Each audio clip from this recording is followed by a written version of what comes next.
Hello అండి, అందరూ ఏం చేస్తున్నారు? సండే స్పెషల్ ఏంటి? నేనైతే ఇంట్లో చికెన్ ఫ్రై చేశాను, బిర్యానీ చేశాను. అందుకే బాగా బద్దకమేసి వాళ్ళ వీడియో కూడా ఏం చేయలేదు. వీడియో కూడా మీకు ఏం పెట్టలేదు. చాలా రోజులు అయింది బయటికి వెళ్ళి. ఇవాళ అయితే నా కొడుకుని తీసుకొని బయటకే సరదాగా అలా వెళ్ళొద్దామని అనుకుని బయలుదేరాను. ఇదిగో బ్యాగ్ కూడా పట్టుకొని బయలుదేరాను. అలా వెళ్ళొచ్చిన తర్వాత ఎక్కడికి వెళ్ళాను ఏంటి అనేది మీకు వీడియో పెడతాను. బాయ్.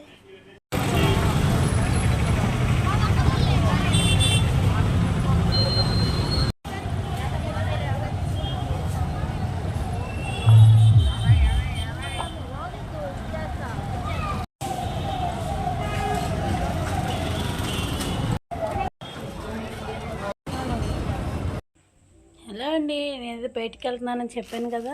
ఎందుకండి జాకెట్ ముక్కలు, బ్లౌజ్ ఇది అయితే తీసుకొచ్చాను. బొట్టు బిళ్ళ స్టిక్కర్ ప్యాకెట్లు, క్రాస్ బొట్టు బిళ్ళ ఇదైతే తీసుకున్నాను. ఈ లైట్ అయితే నాకు చాలా బాగా నచ్చిందండి, అందుకని ఈ లైట్ కూడా తీసుకున్నా. చెప్పులు 2 జతలు చెప్పులు తెచ్చుకున్నాను. ఇవొక జత ఇవొక జత చెప్పులు అయితే తెచ్చుకున్నాను. మనం ఇట్లా స్విచ్లో పెడితే లైట్ అయితే వెలుగుతుందంట, ఇట్లా చూపించారు. చాలా అయితే నా షాపింగ్ అయితే ఇలా జరిగిపోయింది. షాపింగ్కి వెళ్ళాను, వచ్చేసాను.